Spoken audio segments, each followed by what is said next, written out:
Ya, pemirsa, kita ke informasi pertama pada pagi hari ini di mana kebakaran melanda sebuah toko bangunan di Bedahan Sawangan, Depok, Jawa Barat. Kebakaran terjadi saat warga tengah berbuka puasa.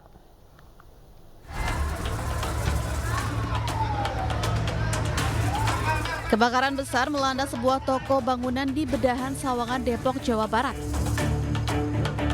Peristiwa ini membuat panik warga sekitar. Mereka khawatir kobaran api menjalar ke permukiman, kantor kelurahan, dan gedung sekolah.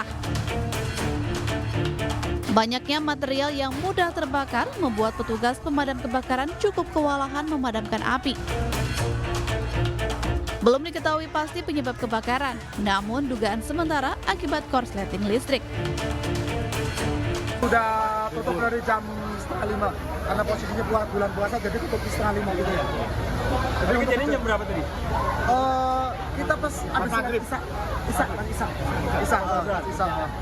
Ya kurang lebihnya di jam-jam Isa, saya lihat api langsung buru-buru di sini, langsung teriak gitu aja sih. Terus selanjutnya ya aneh gitu, jadi Penyebabnya nggak tahu, Pak? waduh, kalau penyebab sendiri kita nggak tahu karena kita kondisinya udah ada asap gitu. 6 mobil pemadam kebakaran dikerahkan untuk membantu pemadaman. Selain itu, petugas PLN juga diterjunkan untuk menangani kelistrikan. Tidak ada korban jiwa akibat peristiwa ini. Dari Depok, Jawa Barat, Iyong Rizky, iNews melaporkan. Diduga mengalami mati mesin di tengah perlintasan kereta api, pemirsa, sebuah truk bermuatan pupuk tertabrak kereta api Putri Deli di kawasan Pasar Bengkel, Kabupaten Serdang Bedagai, Sumatera Utara pada Selasa malam. Akibatnya masinis mengalami luka dan dilarikan ke rumah sakit.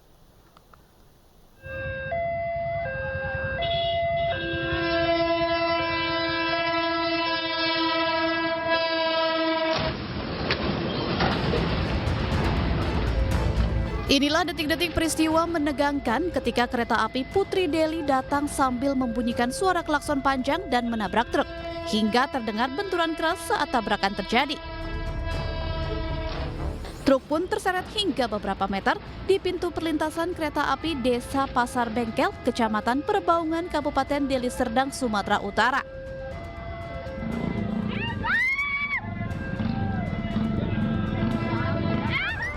Warga yang melihat peristiwa ini pun berteriak histeris. Kecelakaan terjadi sekitar pukul 9 malam. Truk bermuatan pupuk datang dari Medan menuju Tebing Tinggi mengalami kerusakan saat di perlintasan kereta api. Namun truk tersebut ditinggalkan begitu saja oleh sopir dan kernetnya. Akibat kejadian ini, petugas masinis dan asisten masinis mengalami luka di bagian kaki karena terjepit dan langsung dibawa ke Rumah Sakit Sultan Sulaiman Rampah untuk mendapatkan perawatan medis. Sementara 317 penumpang selamat. Kecelakaan di perlintasan kereta api itu berawal mobil truk dari Medan menuju Tebing menabrak pintu palang. Jadi untuk sekarang ini untuk supir melarikan diri. Jadi untuk mobil sekarang ini masih dievakuasi karena masih lengket di badan jalan kereta api, jadi belum bisa melakukan perjalanan. Peristiwa kecelakaan ini menyebabkan arus lalu lintas di sekitar kejadian lumpuh total. Beberapa jadwal perjalanan kereta pun dibatalkan. Petugas masih mengupayakan proses evakuasi badan truk dan mengalihkan jalur lalu lintas ke jalan alternatif guna mengurai kemacetan. Dari Serdang Bedagai, Sumatera Utara, Wahyu Rustandi, iNews melaporkan. Terima kasih Anda masih di iNews Pagi. Pemirsa, beragam cara yang dilakukan untuk mendulang amal kebaikan di bulan suci Ramadan. Seperti yang dilakukan oleh salah satu anggota Polres Kulon Progo, Yogyakarta yang menjadi guru mengaji bagi anak-anak.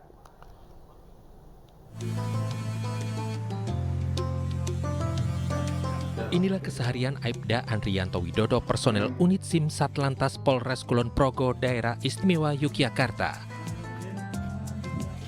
Sekilas ia tampak tak berbeda dengan anggota Polri lainnya.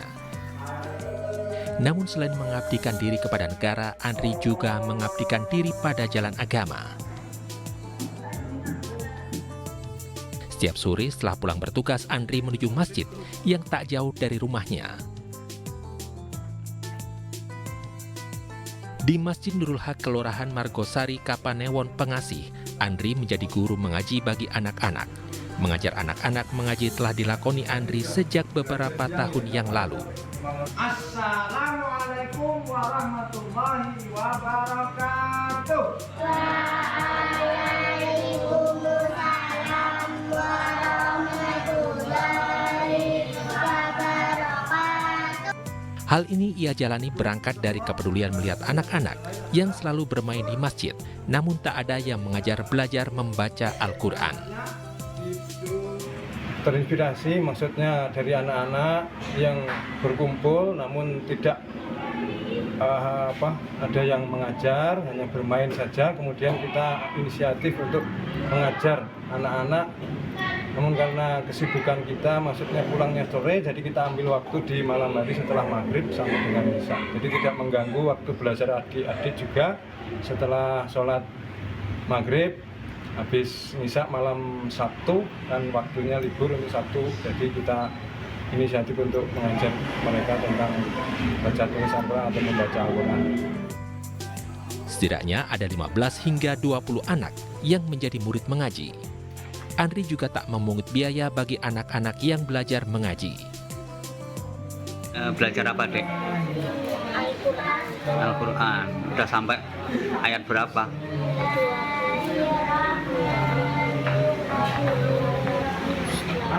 28. Suka, Dek, belajar Al-Quran ya?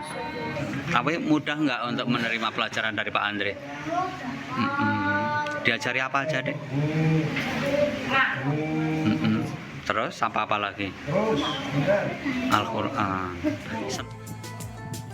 Di luar bulan suci Ramadan, Andri mengajar mengaji anak-anak seminggu sekali, yakni setiap hari Jumat malam.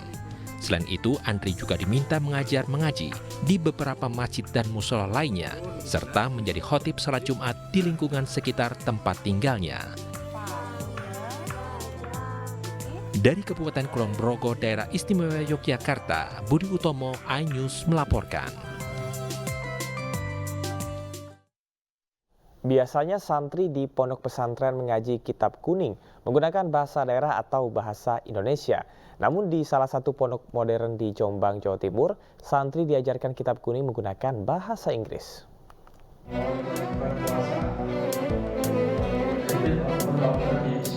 Beginilah suasana ngaji kitab kuning di Pondok Pesantren Al-Aqobah International School di Desa Jombok, Kecamatan Ngoro, Kabupaten Jombang, Jawa Timur. Sebagaimana Pondok Pesantren Salaf, Pondok Pesantren Al-Aqobah ini juga mengajarkan kitab-kitab kuning kepada para santrinya.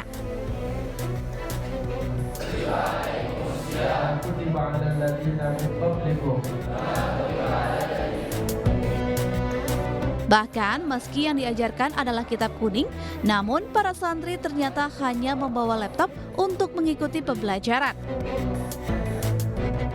Materi kitab kuning sudah tersimpan di dalam laptop sehingga saat Ustadz menjelaskan, para santri hanya tinggal menuliskan maknanya saja. Actually, I'm very excited and happy because I think that bilingual is very useful to us, maybe for the Islamic religion, we can share our Islam religion to other country. We learn here and then we speak at the technology, or maybe we use the laptop, the technology now to share our religion, our Islamic religion, the purify and rahmatan lil alamin to this universe. Not allowed to read from Fajar up to the Melalui metode ini diharapkan setelah lulus para santri tidak hanya bisa melanjutkan studi atau menjadi pendakwah di dalam negeri saja, tapi juga ke bagian negara lainnya. Jadi alhamdulillah di Aqobah International School ini para santri kita explore, kita gali betul kemampuan mereka dari berbagai macam aspek. Salah satu tradisi yang di pesantren yakni baca kitab kuning kita improve, kita kembangkan dengan menggunakan bahasa asing atau bahasa Inggris. Karena kita melihat sebagai seorang santri tantangan global itu semakin banyak dan semakin menuntut mereka untuk menguasai skill tatkala mereka lulus sehingga bisa berkiprah di masyarakat, bukan hanya di Indonesia tapi juga di internasional. Kitab-kitab kuning yang diajarkan antara lain fikih, akidah, akhlak, ilmu sosial, dan kemasyarakatan atau muamalah. Dari Jombang, Jawa Timur, Muhtar Bagus, iNews melaporkan.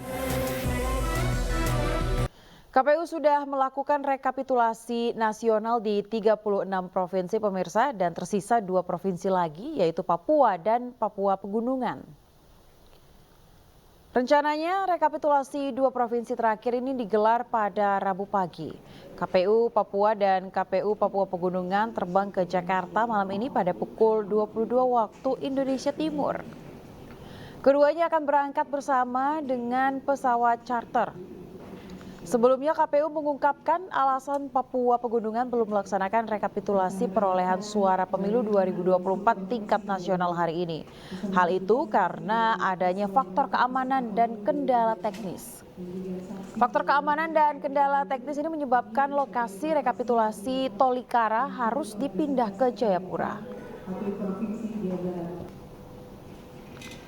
Insya Allah besok pagi kita lanjutkan untuk rekapitulasi hasil perolehan suara pemilu untuk Provinsi Papua dan Papua Pegunungan.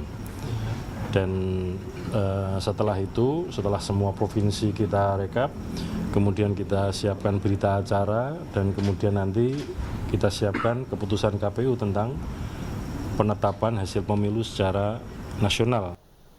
Sementara itu pemirsa, jelang penetapan hasil pemilu 2024, massa dari berbagai aliansi menggelar aksi menuntut kecurangan pemilu diusut tuntas. Rencananya aksi tersebut digelar saat KPU menetapkan hasil pemilu 2024.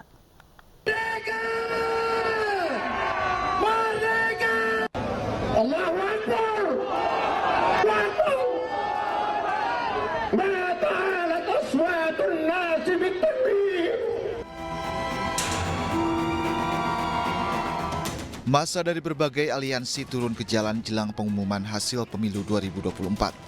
Aksi ini sebagai bentuk desakan agar dugaan pelanggaran konstitusi, hukum, dan etika politik dalam penyelenggaraan pemilu yang dianggap tidak jujur dan adil diusut tuntas.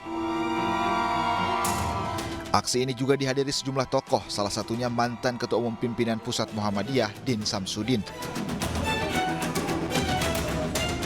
Dalam aksi yang digelar di depan gedung DPR RI ini, massa membakar ban sebagai bentuk protes atas ketidakpuasan mereka terhadap pemilu 2024. Massa mendesak agar DPR untuk segera menggulirkan hak angket untuk mengungkap dugaan kecurangan yang terjadi dalam pemilihan presiden 2024.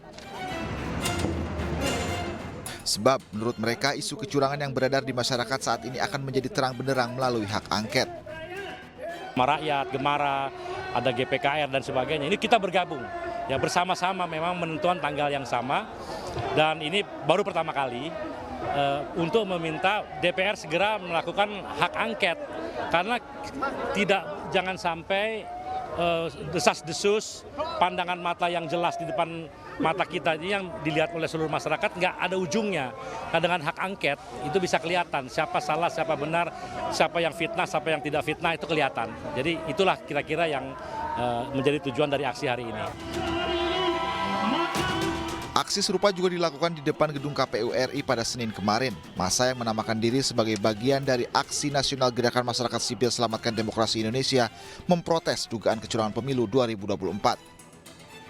Massa menilai kecurangan pemilu 2024 sangat jelas terlihat dan dianggap terstruktur, sistematis, dan sangat masif. Rencananya aksi massa ini digelar hingga 20 Maret 2024 atau batas maksimal Komisi Pemilihan Umum untuk mengumumkan hasil pemilu 2024. Dari Jakarta, Tim Liputan iNews melaporkan. Menko Polhukam menggelar rapat koordinasi menyikapi situasi keamanan pasca pencoblosan. Situasi pasca pemilu dinilai kondusif usai mencermati isu yang menjadi perbincangan di masyarakat. Ini hadir dengan pokok bahasan adalah menjaga komunikasi dan informasi pasca pemilu 2024. Sebagaimana yang sudah saya sampaikan seminggu yang lalu bahwa saat ini kondisinya adalah situasinya adalah kondusif dan aman. Oleh sebab itu, kita akan terus menjaga situasi ini, situasi kondusif dan aman ini sampai dengan berakhirnya pentahapan pemilu 2024. Kami tadi membahas terkait dengan isu-isu yang mengemuka, khususnya adalah perbincangan di ruang publik tentang pemilu dan pasca pemungutan suara. Saya menerima laporan dari berbagai pihak dalam rapat koordinasi ini adalah langkah-langkah antisipasi dan langkah-langkah yang telah diambil. Dan langkah-langkah itu sudah dilakukan untuk apa? Agar informasi yang beredar di media massa maupun di media sosial tidak mengganggu kondisi dan kondusivitas yang ada. Masa dari Aliansi Masyarakat Pencinta Pemilu Damai Kabupaten Bandung, pemirsa menggeruduk Mapolresta Bandung. Mereka menuntut keterbukaan pihak kepolisian yang diduga bisa mengakses Sirekap Pemilu 2024.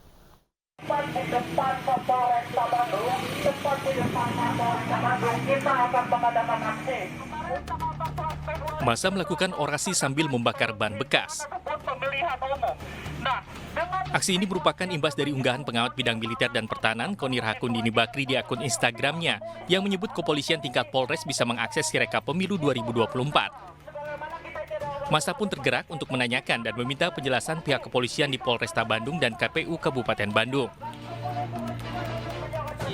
Kita melihat beberapa waktu tadi, Koni itu dia mengupload sebuah foto di mana dalam foto tersebut itu diisikan sebuah caption. Beliau mengatakan bahwasannya polisi, Polres yang dalam hal ini Polres itu disebutkan secara spesifik. Polres itu punya akses ke Sirekap dan Polres itu bisa mengedit POM C1. Nah, ketika membaca hal tersebut, rekan-rekan daripada Aliansi Masyarakat Pecinta Pemilu Damai ini tergerak hatinya. Untuk bagaimana selanjutnya kita itu mengadakan aksi untuk menanyakan secara langsung apakah hal tersebut benar atau tidak. Sementara itu Kapolresta Bandung, Kombes Pol Kusworo Wibowo membantah tudingan masa aksi. Kusworo mengatakan pihak kepolisian tidak memiliki kewenangan untuk mengakses Sirekap Pemilu 2024. Sebagaimana amanah undang-undang, kami hanya mengamankan. Bisa dibuktikan. Demi Allah saya jawab bahwa kami tidak memiliki akses untuk mengedit aplikasi Sirekap atau bahkan mengisi atau mengedit C1. Kapolresta Bandung lantas meminta masa aksi untuk menanyakan langsung pada orang-orang yang melemparkan isu tersebut.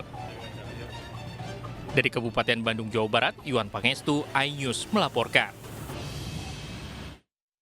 Aplikasi Sirekap terus menjadi sorotan publik terkait dugaan kecurangan dalam pemilu 2024. Bahkan sistem informasi rekapitulasi KPU atau Sirekap disebut memiliki jejak digital kriminal pemilu.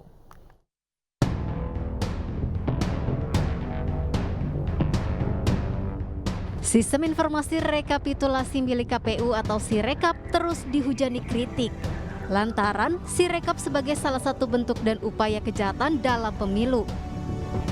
Pakar Informasi dan Teknologi Hairul Anas Suaidi juga mengungkapkan berdasarkan bukti yang terkumpul terdapat jejak digital kriminal di balik Sirekap KPU. Jadi bukti-buktinya ada di situ, bukti-bukti angka-angka dari waktu ke waktu, perubahan-perubahan saya rekam. Kalau ada yang berubah langsung saya simpan, yang baru juga kita simpan. Kita bisa mendapatkan perubahan-perubahan di satu TPS itu berapa kali, kemudian apakah gambar C1-nya berubah dan sebagainya, apakah ada yang diperbaiki atau justru tertukar dengan TPS lain. Bahkan diedit itu kita bisa melihat. Kalau saya melihat ini lebih brutal, ini langsung akses mengubah begitu saja oleh orang-orang operator tertentu gitu ya. Yang menurut saya itu banyak pelakunya gitu. Mungkin ada koordinator atau bagaimana gitu sehingga ada pola-pola yang awalnya mungkin disamar-samarkan gitu ya. Tapi lama-lama agak ngawur juga gitu. Pengamat politik Pangi Syarwi juga menyayangkan fungsi Sirekap yang dijadikan sebagai alat untuk memuluskan kemenangan salah satu pihak. Padahal seharusnya Sirekap sebagai sarana dalam mengawal suara rakyat. publik percaya dengan IT ini tidak bisa dimain-mainkan, bahwa IT apalagi aplikasi itu dia harus setel, dia tidak boleh sebatas uji coba, dia betul-betul menjadi produk yang sempurna. Nah, dalam Sirekap ternyata di sepanjang perjalanannya niatnya baik untuk transparansi, untuk mengupdate laporan-laporan supaya tidak terjadi yang tidak kita inginkan. Ya. Tapi ternyata IT-nya tidak siap, akhirnya di take down gitu, sehingga grafiknya hilang. Kemudian yang muncul hanya C1 plano, karena C1 planonya nggak boleh dihilangkan karena itu bukti forensik, bukti dokumen fisik yang untuk menjaga suara supaya suara rakyat tidak terhilang, tersia-sia, terbuang sia-sia. KPU diduga melakukan kejahatan sebab dianggap menutupi informasi publik terkait data perolehan suara Pilpres pada aplikasi Sirekap. Tim Liputan iNews melaporkan. Pemirsa, dalam program yang dipandu oleh Aiman Wicaksono, Roy Suryo ini mengungkap adanya use on script dalam situs Sirekap KPU yang menyebabkan kecurangan pemilu 2024. Sementara itu, menurut Refli Harun, data Sirekap yang bermasalah ini akan memandu KPU dalam menetapkan hasil pemilu 2024. Di depan mata Sirekapnya nggak beres. Error. Sirekapnya dan nggak harus beres. bertanggung jawab terhadap miliaran rupiah. Lalu KPU bilang bahwa Sirekap ini nggak digunakan kok untuk acuan yang kami gunakan ini C1. Ngapain juga dibuat Sirekap kalau nggak digunakan? Ya udah dari awal kalau gitu. Pertanyaannya, publik akan menanyakan gini, curangnya di mana dengan Sirekap itu? Karena ada algoritma, ada pemborosan misalnya. Ada JSON script yang ditemukan dalam Sirekap. Nah, itu apa? Ada backdoor yang ditemukan dalam Sirekap. Ada backdoor, ya, ada operatornya, maksudnya mengatakan itu. Ada input yang tiba-tiba bisa masuk mengubah. Ada tiba-tiba suara yang tadinya sekian, tiba-tiba bisa berubah, tiba-tiba kecamatan bisa ubah, tiba-tiba KPU. Itu Mas Hasto pernah bicara soal itu dalam. Mas Aiman udah ngomong 4 kali saya ngitungin, nggak dipakai. Loh, justru itu. Nggak dipakai. Justru real itu count aja udah. Forget it. No more talking about Sirekap. Nah, kalau nomor about Sirekap, KPU harus bertanggung jawab terhadap miliaran rupiah yang dipakai buat Sirekap. Itu uang rakyat, uang kita. Tanggung jawabin. Lah iya, udah. Boleh saya sedikit menjelaskan gini. Gini ya, saya mau menjelaskan begini. Kalau kita lihat penghitungan suara dan kita bicara tentang kecurangan, tidak berarti kemudian menang dan kalah itu lalu tiba-tiba dikaitkan tuh buktinya nomor 3 berarti tidak curang. Begini. Kalau kita lihat ya pattern kecurangan yang sudah kami kumpulkan misalnya, tadi saya sudah katakan sebelumnya sudah saya ceritakan semua kan tadi kan. Ketika pencoblosan sampai ke penghitungan banyak terjadi kecurangan-kecurangan itu. Jadi misal ya, kecurangan yang paling awal itu adalah ketika pencoblosan itu kan belum tahu berapa sih jumlah yang menang. Sampai kemudian bisa dilakukan selebrasi kan begitu. Yang selebrasinya dipesan 2 hari sebelumnya. Sudah ketahuan hasilnya. Dari mana? Kan dari Sirekap. Jadi maksudnya Istora ya nanti jawab tuh. Dari Sirekap kan. Makanya saya katakan teorinya gini. Ya, Sirekap itu memberikan panduan. Oke. Kenapa saya katakan memberikan panduan? Di sini saya ceritakan ada orang yang masuk pada Sirekap sebelum penghitungan suara dilakukan sudah terisi. Ya. Nah, itulah yang kemudian menjadi panduan. Orang menduga, banyak yang menduga yang dilegitimasi oleh quick count. Sebelum penghitungan nggak pelan-pelan ya, supaya kita tajam. Supaya karena besok kejutannya, jadi supaya semua yang menonton acara ini, sebelum penghitungan suara itu jam berapa? Ya, jam 1. Penghitungan suara jam 2 di waktu Indonesia bagian Barat. Oke. Ya. Sebelum jam 13. Waktu Indonesia sebelum jam 14. Oke. Kan 14 kan penghitungan. Oke. Dia cek itu pukul 13 sudah ada isinya. 13 waktu Indonesia bagian barat. Iya, bagian barat. Dan dia cek di daerah bagian barat juga. Oke. Ya, karena kalau ngecek bagian timur bisa ada. Udah ada isinya. Jadi jam 13 waktu Indonesia bagian barat ngecek TPS yang masuk dari waktu Indonesia bagian barat. Nah, lalu kemudian ini kan dilegitimasi oleh quick count. Quick count itu semua mengatakan 56, 57, 58. Ya kan? Makanya saya katakan lalu dibalikin lagi yang Sirekap yang berevolusi sejak hari pertama nggak pernah berubah angkanya. Kita nggak ngerti masuknya yang mana duluan. Pokoknya 56, 57, 58 sampai kemudian terus. Dengan penggelembungan yang sudah dicoret-coretin, sudah diperbaiki, tidak berubah? Tetap sama. Ya. Lalu pertanyaannya adalah, dari mana kemudian perasaan menang itu ada? Ya kan? Kan dari Sirekap. Ya kan? Bukan dari mana-mana. Karena waktu penghitungan manual itu belum ada apa-apa. Nah, saya mengatakan, ini teori saya ya, maafkan saya kalau tidak berkenan. Ini Sirekap itu memang alat bantu. Tapi alat bantu kecurangan. Maksudnya? Iyalah. Jadi Anda dia memandu 56, 57, 58% itu. Jadi nanti Ketika hasil yang akan kemudian- diumumkan besok pasti akan mirip dengan Sirekap yang salah. Terima kasih Anda masih di iNews Pagi, pemirsa, bersama saya Aya Nufus dan rekan saya Camara Enda. Dan pemirsa, demikian tadi adalah berita pilihan dalam iNews Pagi hari ini. Kita ke informasi berikutnya. Pemirsa, ratusan mahasiswa menggelar aksi unjuk rasa di depan kantor Mahkamah Agung terkait kasus yang merugikan negara triliunan rupiah. Pemirsa, unjuk rasa massa dari Aliansi Gerakan Mahasiswa Indonesia berlangsung tertib dengan diisi orasi dan pembentangan spanduk tuntutan. Massa mendesak Ketua MA menindaklanjuti kontrak memori kasasi dari Pengadilan Negeri Katapang. Memori kasasi terkait dugaan laporan dokumen palsu yang menyebabkan kerugian negara sebesar 1,8 ton emas murni atau setara 2 triliun rupiah. Perwakilan mahasiswa diterima MA untuk audiensi. Kemudian dalam hal ini Gerakan Mahasiswa Indonesia untuk bagaimana mendesak Mahkamah Agung untuk menindaklanjuti terkait dengan adanya memori kasasi perkara yang ada di PN Ketapang tersebut. Pemirsa, kabar duka datang dari dunia hiburan tanah air. Aktor sekaligus mantan atlet softball Denny Kusuma meninggal dunia Selasa malam. Sebelum meninggal, almarhum sempat dirawat di rumah sakit akibat serangan jantung. Keluarga, kerabat, dan rekan almarhum Dony Kusuma berdatangan ke rumah duka di Kota Bekasi, Jawa Barat. Hal tersebut dilakukan untuk mendoakan dan memberikan penghormatan terakhir kepada almarhum dan keluarga. Aktor sekaligus mantan atlet softball ini meninggal di usia 55 tahun. Menurut keluarga, almarhum meninggal dunia akibat serangan jantung dan sempat beberapa kali dirawat di rumah sakit karena penyakit yang sama. Aktor Dony Kusuma dikenal setelah membintangi sejumlah sinetron dan tampil di sejumlah layar lebar. Dony Kusuma meninggalkan 3 orang anak.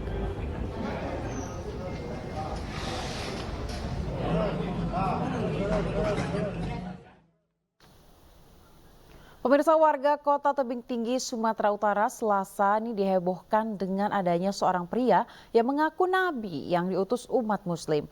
Pria ini bahkan berani menyatakan akan membubarkan agama Islam. Saya adalah nabi yang memiliki mukjizat multi super telepati, yaitu di mana penglihatan, pendengaran, pikiran, rasa, dan suara hati saya terhubung secara permanen dengan manusia lainnya. Pada hari ini, setelah melewati proses yang panjang, maka tiba saatnya saya harus mengabarkan pada dunia untuk segera membubarkan agama Islam sesuai dengan petunjuk dari Tuhan Yang Maha Esa. Seorang pria bernama James Kilon Diaz ini viral di media sosial setelah mengaku menjadi nabi. Pelaku diduga warga Kota Tebing Tinggi, Sumatera Utara dan mengaku mendapat wahyu untuk umat Islam. Video viral ini diunggah oleh akun Facebook bernama Nabi James pada Selasa 19 Maret 2024. Sementara itu, warga berharap agar pria ini bisa diproses sesuai hukum yang berlaku. Melihat di sosial media ada seorang laki-laki yang menyatakan dirinya dia adalah nabi dan ingin membubarkan Islam gitu. Jadi saat ini aparat Polres Tebing Tinggi tengah melakukan penyelidikan terkait munculnya nabi baru ini. Dari Kota Tebing Tinggi, Sumatera Utara, Abdullah Sani Hasibuan, iNews melaporkan. Kita ke informasi lainnya, pemirsa, banjir merendam jalan protokol di Demak, Jawa Tengah. Sejumlah kendaraan mogok karena nekat menerabas ketinggian banjir.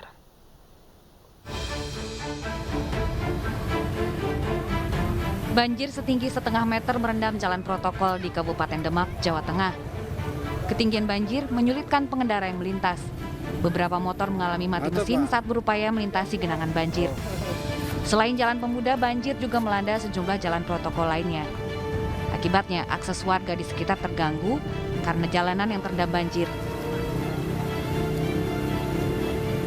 Gimana tadi, Mas?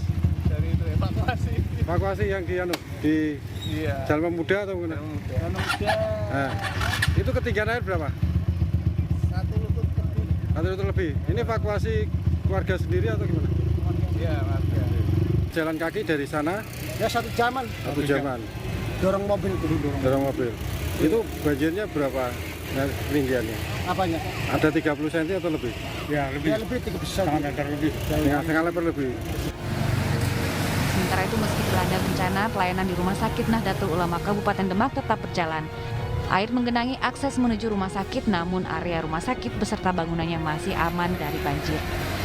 Dari Demak, Jawa Tengah, Sukma Wijaya, iNews melaporkan. Pemirsa, petugas BPBD mengevakuasi satu keluarga yang terjebak banjir di dalam rumah di Demak, Jawa Tengah. Petugas harus menggunakan tali untuk melintasi derasnya arus banjir.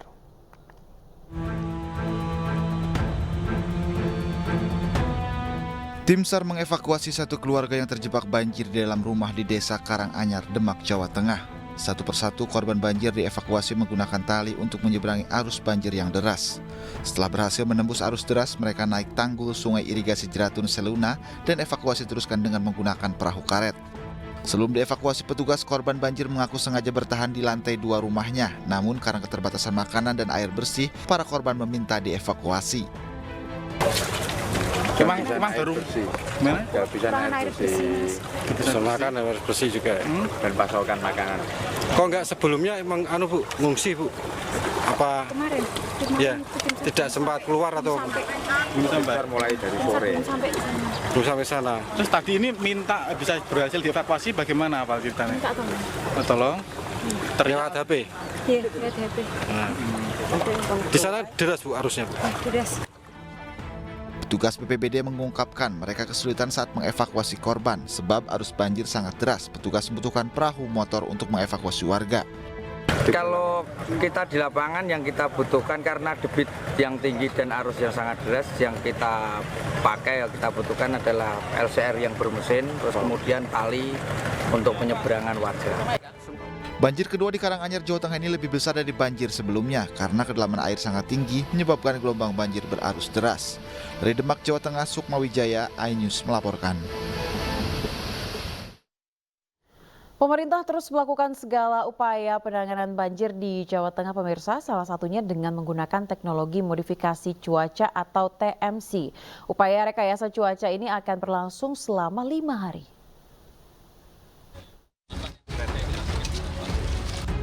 Badan Nasional Penanggulangan Bencana BNPB melakukan modifikasi cuaca di Jawa Tengah, usai sebagian wilayah dilanda banjir besar.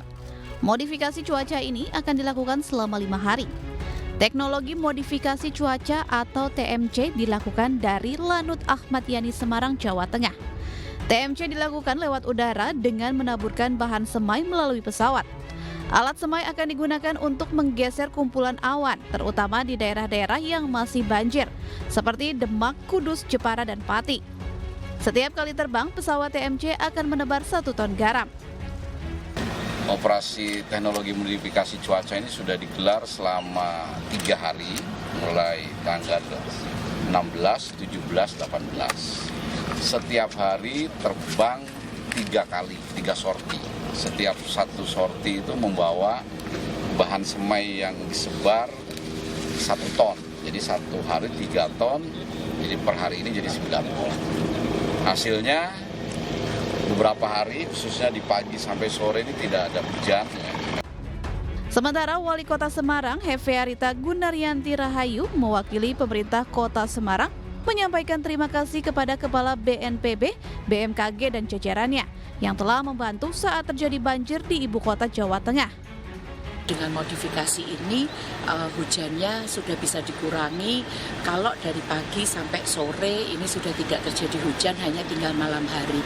Dan ini kita harapkan saat ini sudah penanganan pasca banjir dilakukan dan moga-moga ke depan juga tidak terjadi hujan dengan intensitas ekstrim gitu. Dan sekali lagi kami matur nuwun. Diharapkan dengan dilakukannya teknologi modifikasi cuaca ini, Kota Semarang semakin berkurang intensitas hujannya. Pemirsa, Partai Perindo tak pernah berhenti melakukan aksi peduli terhadap mereka yang membutuhkan, terutama bagi masyarakat yang terkena musibah. Di Kota Kendari, Sulawesi Tenggara, Partai Perindo menyalurkan bantuan sembako bagi masyarakat yang menjadi korban banjir bandang.